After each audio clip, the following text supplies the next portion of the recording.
Hello everybody and welcome back to my channel if you are new around here. Hello! I'm Vivian Asimos, I'm a researcher and a writer, and today we are doing a kind of research roundup, what I've been reading but over the course of many years on a particular subject.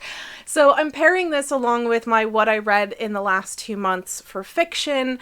However, with nonfiction, I read a lot of academic texts. It's really different. It's very research oriented, and just reading for research is so different than reading for fun.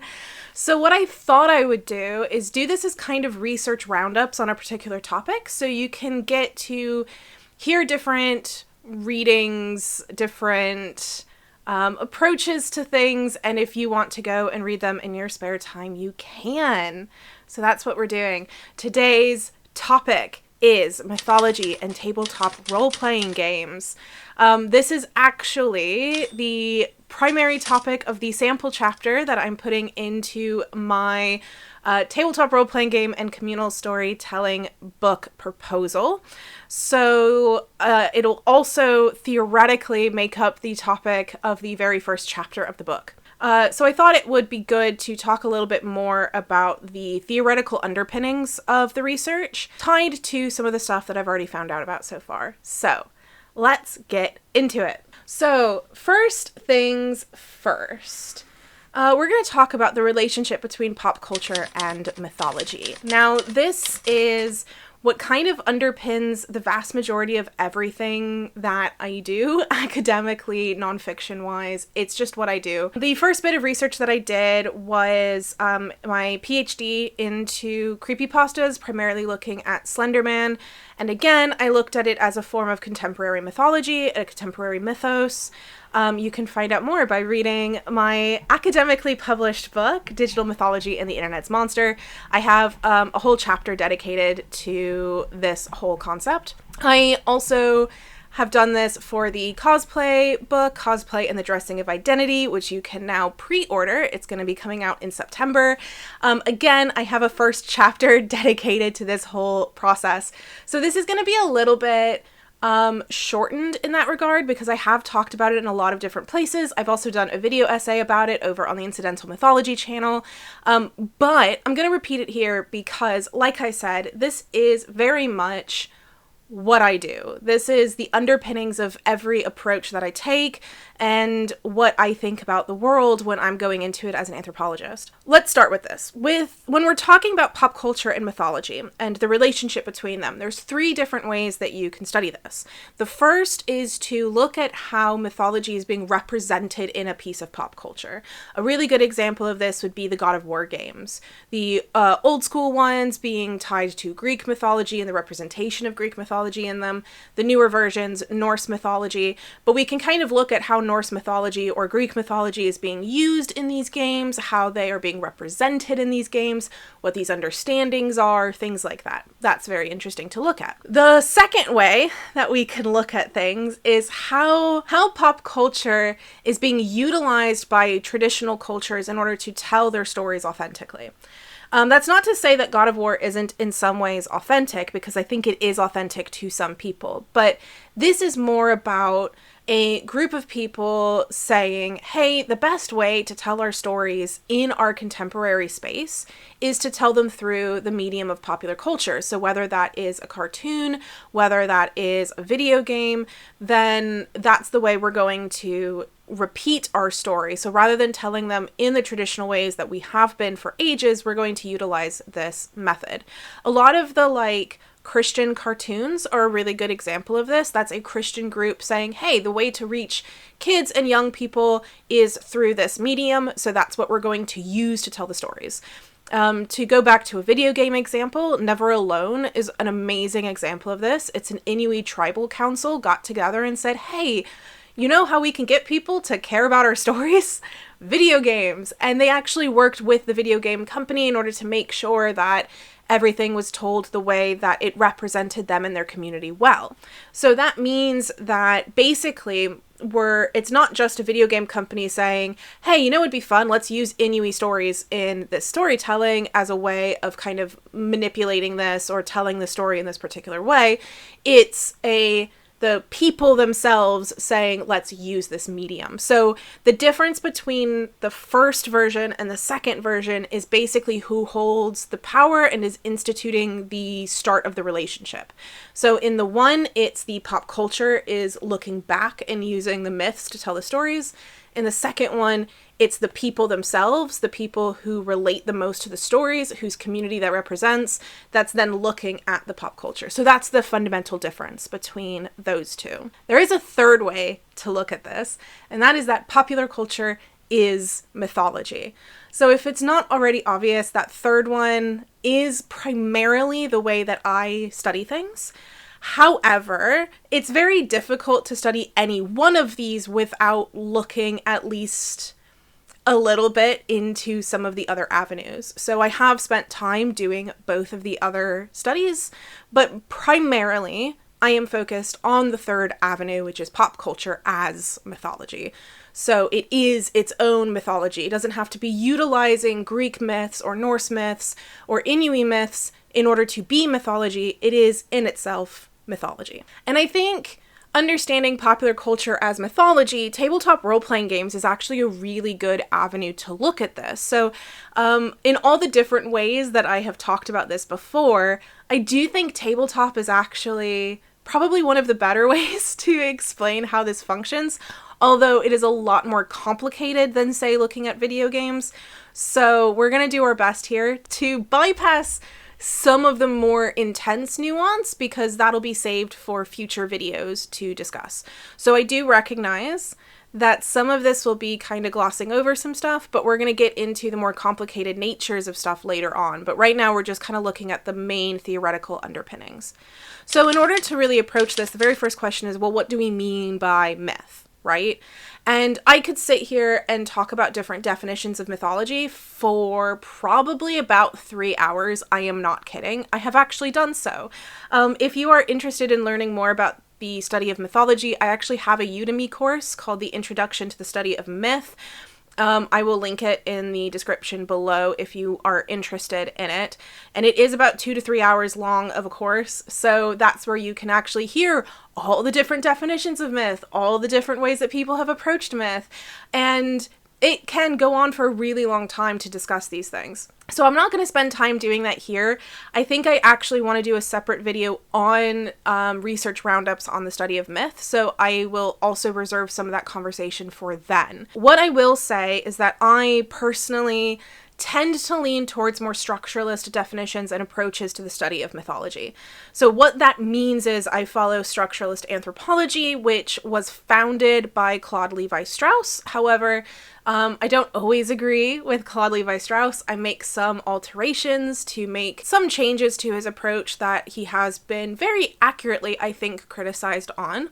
There are other things that he has been criticized on that I don't think are as accurate, and I do cling to a little bit more. There are a lot of neo-structuralists. If you are interested in knowing more about structuralism and approaches to it, you can read Claude Levi-Strauss, although he is quite difficult to read, especially if you are not as used to reading very flowery French anthropologists. So if you are interested in reading some other people, Seth Koonin and Jonathan Miles Watson are both also good choices. And there are also many others, Stephen Hugh Jones, Catherine Hugh Jones. These are also really great choices. So my definition of myth is derived from these structuralists, and mine is that a myth is a narrative or something akin to a narrative that an individual or a community uses to understand themselves and or the world around them. As you can tell, this definition does not have what are called substantive elements. So the things that are in the content of the story.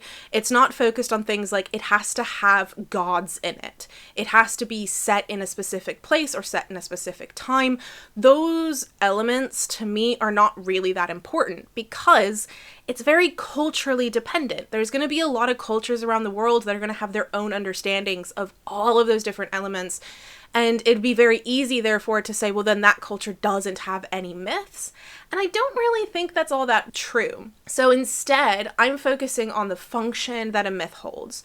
So what is it that this story or this narrative or this thing akin to a narrative is being used as? So how are people interacting with it? How are people seeing it? How is that changing people's lives or changing the way they understand their lives? That's what's really important, rather than whether or not gods are involved in the story. So then the extra question is, where does that put other forms of communal storytelling or oral storytelling? Things like folklore and legends, right?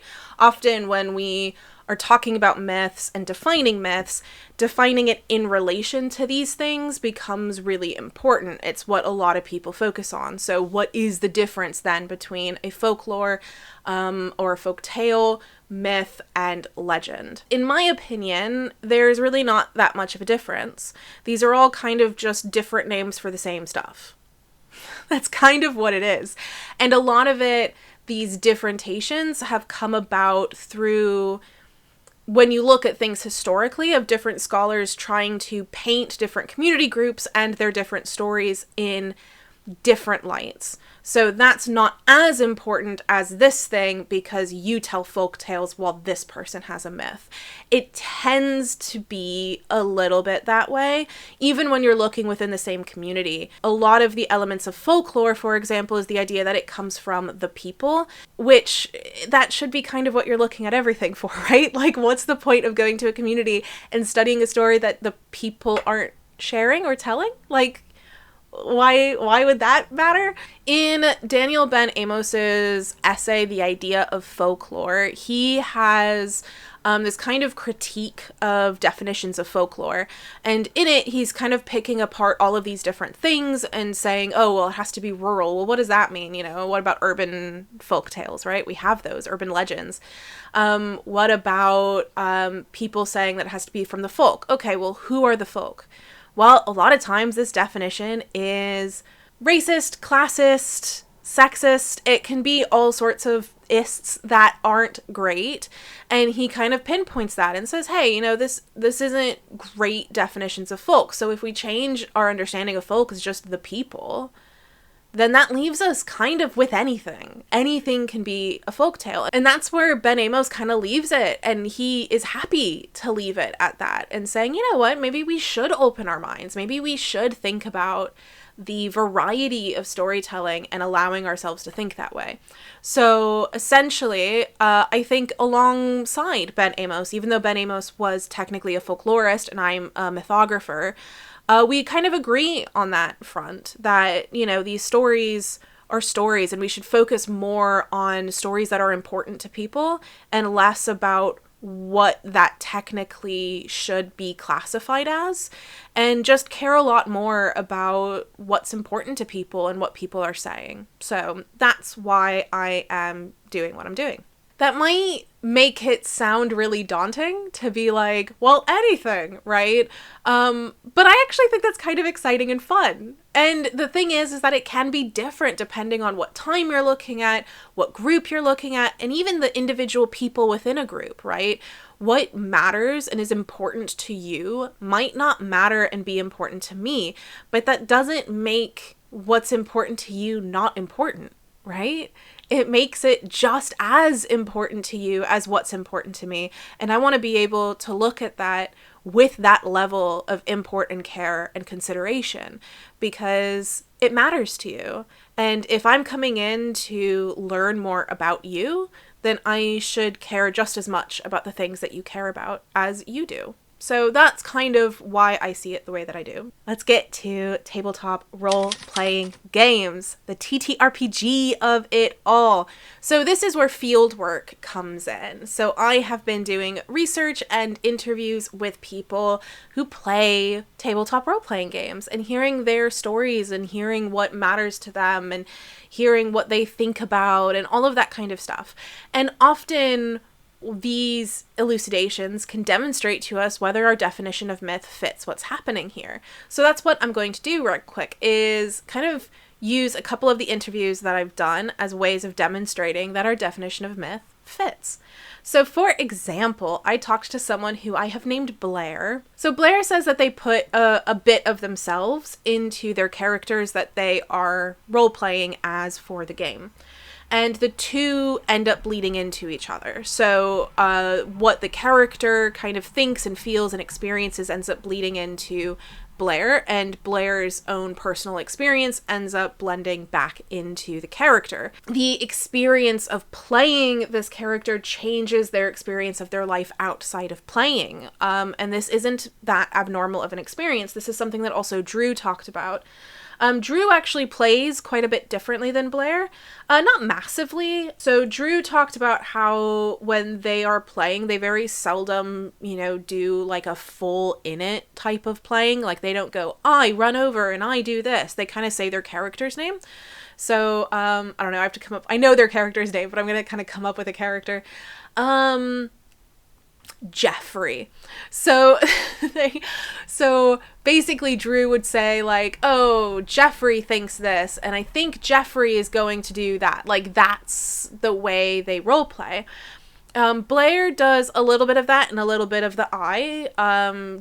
Blair kind of goes back and forth. Drew was very clear that they really draw a hard line in their role playing. Now, despite that, even they commented on moments where the lines between their character and themselves are blurred. One of the examples that they gave was that a narrative that was happening around the table surprised them or impacted them as a person. So they were reacting kind of in the moment, and then people kind of put that onto the character. And vice versa. Sometimes they got into like an argument with a friend, their characters getting into an argument, and then they kind of left feeling a little kind of mad, like, kind of like when you have a dream about like a person in your life and then you're still mad at them even though like it wasn't the person, and that it was that kind of a reaction. So even when the play is finished, even when the performance is finished, for both Drew and Blair, there is some kind of lasting impact. So in this, we can see that there is a narrative happening that is altering their own understandings of themselves. I recently did an interview with tabletop role-playing game creator and actual play performer Nathan Blades. And in it, Nathan talked about how they first played a character who used he, they pronouns. And it was just a character choice. It wasn't something like that. And, he now uses he, they pronouns. It was like that the act of playing out this character made them realize something about himself. And I think that's really fascinating. So these are all kind of examples of how playing can still impact your life in some kind of way and make you think about things. So the extent of how this works can be different dependent on the individual people, but this is an example of how myth is being seen in these tabletop role-playing games. So there have been some studies done of tabletop role-playing games, typically from slightly different perspectives than what I'm doing, but they still exist and they're still very useful. So this is not what I'm talking about right now, and the impact that tabletop role-playing games can have on individuals playing is something that is actually talked about quite extensively already in the literature on tabletop role-playing games. So an example of this is in Bowman 2010, who says that RPGs give people a chance to take part in an alternate expression of identity. So the performance of identity does not just mean the direct play as if, like with different voices. Drew, as I said, is an example of this. So when we talk about performance of identity, I don't literally mean like they are always, doing different voices and acting it out and things. I mean, people do that for sure, but you don't have to do that in order to be performing an expression of identity. You can be doing like Drew does, which is, Jeffrey does this, something like that. That is still playing out an expression of identity because you're having to think extensively about what Jeffrey would do in this situation, not necessarily what Drew would do. And that is an aspect of thinking about performance of identity. Now, stories and these kinds of expressions of identity and the stories of identity do not necessarily have to be told purely through words. There is a field of study in the folklore studies called body lore, which looks at the body as a way of telling folklore and telling stories. For example, Milligan 2018, who it's a piece that kind of focuses on body lore approaches, talks about how the body moves and interacts with other bodies in ways that takes on cultural and personal meanings. So we can wear cultural meanings on ourselves, on our bodies. We can be performing that with our bodies. We don't necessarily have to be talking in order to be expressing these cultural ideas. And this is where body lore kind of steps in. And it focuses on the body and the way that bodies tell stories. And so this is something that would be really fascinating to look into. I'm interested in watching tabletop role-playing games actually happen around a table in order to be able to see how these bodies move and interact. Not just, again, as performance, like, I'm fighting you, but also like those small moments around a table. How are the bodies moving? How are they adjusting? How are they shifting? That's also something worth looking into. Okay, so with all that being said, let's do a quick wrap up. This is some of the things that I've been thinking about and considering and reading and rereading and bringing together in order to put together this sample chapter, as well as to be thinking about tabletop role-playing games and how they function alongside traditional storytellings. How do they function like it? How do they not function like it? What does that tell us about the players? What does that tell us about storytelling more generally? These are kinds of the questions that I am thinking about. If you want to learn more about my project on tabletop role-playing games, I have a playlist for that you can go check out. You can also check out my Incidental Mythology channel, where I have done a video more focused on just the pop culture and myth part of things. And if you also want to see different ways that I have utilized pop culture and mythology in shorter form things than like full-length books, then that's also what that channel is, so you can go and check that out. And obviously you can go and read all of my books. A word of warning, Digital Mythology and the Internet's Monster is written accessibly for an academic book, but it is still an academic book. I have gotten a review before saying that they were surprised it was academic because they didn't think it was going to be when they picked it up. It's published by an academic press. It's an academic book. However, I did try to write it accessibly because I do naturally write more accessibly. I actually had to academic it up in order to have people like it in academia. So that's something that if you are interested in that, you can go check that out as well. But I did want to give that bit of warning. And of course, if you're interested in cosplay, you can go pre-order my book, Cosplay and the Dressing of Identity, which again is focused on this idea of popular culture as myth, and therefore that cosplay is a mythic performance. So, I think that's all of the plugs wrapped up. If you have any particular topics that you are interested in me covering in a similar way, do let me know in the comments below. I have a couple of ideas. I want to do research wrap-ups as well that are a little bit more general. So say do a study of myth and the different, here's some 10 books that you can read that are on that topic. Things like that. So I've got a couple of those that I'm going to be doing. But if you have anything in particular that you want to know about, please let me know in the comments below. I'm probably going to be doing quite a bit on monsters and myth because those are what I like to focus on in some variety. Leave those comments, like this video, share it with somebody who might be interested, do all the YouTube things, and I will see you in the next video. Bye!